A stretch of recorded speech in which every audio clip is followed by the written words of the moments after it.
कहते हैं कि बिहार में दशकों बाद एक ऐसी राजनीतिक पार्टी का उदय हुआ है 2 अक्टूबर को, जो औद्योगिक नीतियों की बात करता है, शैक्षणिक नीतियों की बात करता है, रोजगार की बात करता है, पलायन की बात करता है। जी हाँ, हम बात कर रहे हैं जनसुराज पार्टी की।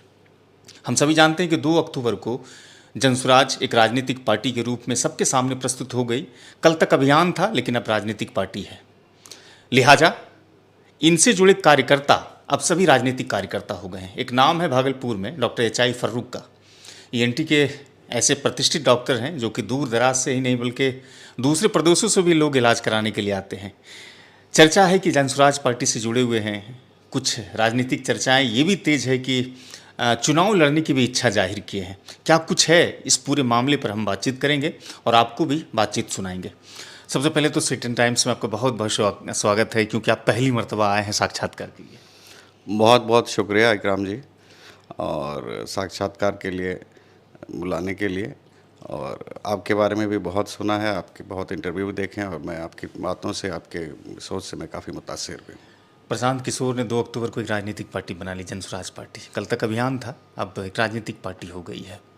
लिहाजा अब ये प्रशांत किशोर जी कह रहे हैं कि हम 2025 के विधानसभा चुनाव से पहले 2024 में ही 4 सीटों पर जो उपचुनाव होना है उसमें ही जीत दर्ज करेंगे और बिहार के लोगों को संदेश देंगे। एक चिकित्सक होने के नाते और जनसुराज से जुड़ने के नाते ये लगता है कि बिहार में जहाँ औद्योगिक नीति की बात हो रही है, जहाँ शैक्षणिक नीति की बात हो रही है, जहाँ पलायन रोकने की बात हो रही है, बिहार के लोग जनसुराज पार्टी पर विश्वास करेंगे, प्रशांत किशोर पर विश्वास करेंगे और बिहार में एक बदलाव आएगा। आपको क्या लगता है? निश्चित बदलाव आएगा इकराम जी। प्रशांत किशोर जी ऐसे व्यक्ति हैं जिनका व्यक्तित्व हमें, आपको नहीं, मुझे लगता है पूरे देश में लोगों को प्रभावित किया है। उनकी सोच और राजनीतिक नेताओं की सोच से बहुत परे है। ये बात परिवारवाद की, पूंजीवाद की, इसकी बात करते ही नहीं हैं। ये बात करते हैं हम लोगों के बीच में से उठे हुए लोगों की, जो हमारे समाज में जो कॉमन लोग हैं, जो गरीब तबका है, जो महिलाएं हैं, जो बच्चे हैं, उनकी शिक्षा, इन सब नीतियों के बारे में इनकी चर्चा होती है।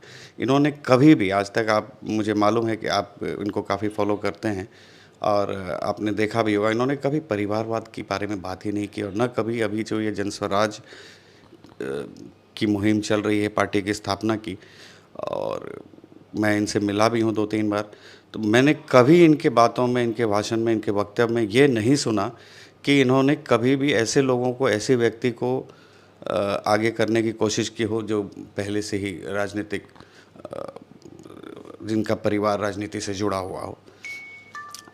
इनका यही कहना है कि जो नेता ये चुनकर देंगे, ये समाज के लोगों में से ही चुनकर देंगे, और समाज के लोग ही अंतिम में निर्णय करेंगे भाई कौन सी जगह से कौन चुनाव लड़ेगा। एक सवाल बेहद ज़रूरी ये है कि कहते हैं आज़ादी के बाद से बिहार में जो भी चुनाव हुए, कमोबेश राजनीति, मजहब, धर्म यह हावी रहा। लेकिन जो मॉडल प्रशांत किशोर जी लेकर आए हैं, बिहार के लोग को भी कहीं ना कहीं उम्मीदें इस बात से जुड़ी हुई है कि यहाँ पर जो पलायन है वो रुक जाएगा, जो शिक्षा का मॉडल है वो दुरुस्त हो जाएगा। आखिर इससे पहले जो राजनीतिक दल थे, जो सरकारें बनी अब तक, इस पर काम क्यों नहीं कर पाई? क्या वजह रही? एक बिहार के सम्मानित नागरिक होने के नाते कहाँ पर खामियां देखते हैं, कहाँ कोताही देखते हैं आप? मैं आपको एक चीज़ याद दिलाऊं, अभी 2 अक्टूबर को पार्टी का जो गठन हुआ, आपने शायद उनका इंटरव्यू सुना भी होगा जी। उन्होंने बहुत अच्छी बातें कही। 5-7 पॉइंट थे, 5-7 बिंदु थे जिन पे उन्होंने विस्तृत रूप से चर्चा की। एक बहुत इम्पॉर्टेंट बात जो उनका शुरू से ही प्रशांत जी का फोकस रहा है, शिक्षा। उनका एजुकेशन के पीछे वो बिल्कुल, उनके दिमाग में पहली चीज़ है कि मैं अपने बच्चों को 8वीं या 10वीं तक की शिक्षा मुफ्त कराऊंगा, और सबके लिए वो रहेगा। कैसे फंड लाना है, कैसे क्या करना है, हर चीज़ की सोच है उनके पास। आप अगर उनकी भाषण सुनेंगे तो बिल्कुल कॉन्सेप्ट क्लियर हो जाएगा। देखिए, कोई भी अगर समाज या सोसाइटी अगर उसको राइज करना है, if it has to succeed, तो सबसे इम्पॉर्टेंट चीज़ है एजुकेशन। अगर सोसाइटी एजुकेटेड है, लोग अल्टीमेटली अच्छे होने ही हैं। तो प्रशांत जी का फोकस एजुकेशन पे है। दूसरा, महिलाओं के बारे में कि भाई महिलाओं को सस्ता ऋण देंगे, 4% ब्याज पर ऋण देंगे। तीसरी चीज़, अब जो हमारे किसान हैं, इनकी पैदावार सिर्फ, जब किसान खेती कर रहे हैं, ऐसी खेती नहीं होनी चाहिए कि वो खेती करें और खुद खाएं और ख़त्म कर लें। नहीं, उस खेती को एक कमर्शियलाइज्ड रूप देना, जैसे कि हमारे पंजाब, हरियाणा इन सब जगहों पर खेती होती है, उस खेती से फिर कमाई होती है। अनाज का सही बाज़ार, सही मंडी मिले, सही दाम मिले, हमारे किसान खुशहाल हो जाएंगे। रोज़गार भी पनपेगा कैसे? एजुकेशन देंगे अगर हमारे लोग, एजुकेटेड हो जाएगी सोसाइटी, तो जाहिर सी बात है बाहर जाकर क्यों नौकरी करेंगे? हम गुजरात वालों को और महाराष्ट्र वालों को अपने यहाँ नौकरी देंगे, क्यों हम बाहर जाकर नौकरी करेंगे? अच्छा, जनसुराज पार्टियां तो बन गई, लेकिन कहते हैं कि बहुत सारे लोग ऐसे लोग आए हैं जो कि काफ़ी महत्वाकांक्षी सोच रखते हैं, राजनीतिक दलों से कहीं ना कहीं हट करके प्रशांत किशोर जी का दामन थामे हैं। चुनाव की घड़ी या चुनाव के वक्त वो लोग जब टिकटों का कुछ घालमेल नहीं बैठ पाएगा, सामंजस्य नहीं बैठ पाएगा, तो आपको नहीं लगता कि उस समय बिगुल बचेगा विद्रोह का और प्रशांत किशोर की जो जनसुराज है या फिर आपकी जो जनसुराज है उसमें थोड़ी कमज़ोर पड़ेगी? ये तो ऐसा सवाल है जो हर पार्टी को हर बार झेलना पड़ता है। जब भी टिकट की बारी आएगी 10 में से 4 लोग फूफा बन जाएंगे, तो इसका कुछ नहीं किया जा सकता। और प्रशांत किशोर जी जैसे राजनीतिज्ञ इन सब चीज़ों के लिए बहुत अच्छे से हैंडल करना जानते हैं, और ये हमेशा होगा। आप एक परिवार में जब 5 भाई एक साथ खुश नहीं रह सकते, तो ये तो बहुत बड़ी पार्टी है, बहुत सारे लोग। एक व्यक्तिगत बातें, आप तो अच्छे खासे चिकित्सक के क्षेत्र में काम कर रहे थे, बतौर चिकित्सक अच्छा काम कर रहे हैं, नाम भी कमाए, शोहरत भी कमाए, प्रसिद्धि सब कुछ हुआ। अचानक से राजनीति के धारा में जुड़ने का मन कहाँ से बना और किस लिए? चूँकि प्रशांत किशोर जी एक बात हमेशा कहते हैं कि हम व्यवस्था बदलने के लिए आए, हम सरकार बदलने नहीं आए।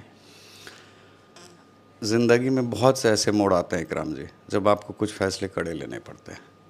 देखिए, ऐसा नहीं है कि मैं राजनीति में इसलिए जुड़ रहा हूँ कि भाई मेरे महत्वाकांक्षा बहुत है, नहीं। मैं डॉक्टर हूँ, मैं सेवा कर रहा हूँ। मैं एक ऐसे प्लेटफॉर्म पे हूँ जहाँ पे लोगों को अगर कुछ अच्छी सोच मिले या कोई अच्छी बात हो, तो हम लोग उस चीज़ को सोसाइटी तक मैसेज पहुँचा सकते हैं। प्रशांत किशोर जी की सोच बहुत अच्छी है, और जो उनकी बातें हैं, जो उनका वक्तव्य है, मैंने कई बार सुना है, उनसे मिल के भी चर्चा हुई है, तो उनकी सोच से प्रभावित हुआ हूँ। और मैं चाहता हूँ कि भाई ऐसे लोग समाज में रहें, समाज का उत्थान हो, और ऐसी नीति बनाएं कि सोसाइटी हमारी अल्टीमेटली प्रोग्रेस करे। प्रशांत किशोर की जनसुराज में कई तरीके से लोग जुड़े हुए हैं। कुछ लोग चुनाव लड़ने की भी इच्छा जाहिर करते हैं। आपके विषय में भी राजनीतिक गलियारे में चर्चा होती है कि नाथनगर एक मजबूत विधानसभा है जहां आपकी शायद समीकरण भी फिट बैठती है। तो आने वाले 2025 के चुनाव में डॉक्टर फर्रुख, एचआई फर्रुख को विधायक का चुनाव लड़ते हुए देखेंगे क्षेत्र के लोग? ये कहना बड़ा मुश्किल है, इस पर मैं कोई टिप्पणी नहीं करूँगा। देखिए, समाज, प्रशांत किशोर जी ने पहले भी कहा है, समाज ही चुन कर देगा कि किनको लड़ना है। ये मेरे चुनने या उनके चुनने की बात ही नहीं है, सोसाइटी खुद चुनेगी। पहले अध्यक्ष बने मनोज भारती जी, अब विपक्षी लगातार ये हमला कर रहे हैं कि प्रशांत किशोर जी कहते थे कि हम जाति, मजहब, इन सब चीज़ों की राजनीति नहीं करते हैं, लेकिन दलित को बना दिए, महादलित को बना दिए, इस पर चर्चाएं चल रही है। तो दलित को बना दिया तो गलत किया गया, ये तो और अच्छी बात है। आपने तो ट्रम्प कार्ड खेल लिया ना। ये तो और अच्छी बात है ना। प्रशांत किशोर जी जो सोच है उसी चीज़ को उन्होंने करके दिखा दिया। वो उनकी वक्तव्य में हमेशा सुनेंगे सारी सोसाइटी के हर सेक्टर, चाहे वो हिंदू हो, चाहे वो मुसलमान हो, चाहे वो दलित हो, चाहे वो कोई भी धर्म से, इससे कास्ट से बिलोंग करता हो, वो सबका समागम लेते हैं। और महादलित को अगर अध्यक्ष बनाया है ना, तो मुझे लगता है कि इससे बढ़िया कोई बात हो ही नहीं सकती। शुक्रिया, बहुमूल्य समय दिया आपने सिटी टाइम्स को गुफ्तगू की, बहुत बहुत शुक्रिया आपका डॉक्टर साहब। बहुत बहुत शुक्रिया चैनल के लिए। डॉक्टर एचआई फर्रुख साहब थे जो जनसुराज की स्थापना के बाद पहली मरतबा सिटी टाइम्स को साक्षात्कार दे रहे थे और कह रहे थे जनसुराज उम्मीदें हैं बिहार के लोगों की, लिहाजा 2025 के विधानसभा चुनाव में बड़ा बदलाव देखने मिलेगा। वीडियो अगर अच्छी लगी हो तो ज़रूर साझा कीजिएगा। 2, 3, 4 माध्यम में सोशल मीडिया पर, आप इंस्टाग्राम, ट्विटर, फेसबुक और यूट्यूब कहीं भी अगर वीडियो देखते हैं तो अधिक से अधिक साझा कीजिएगा। शुक्रिया।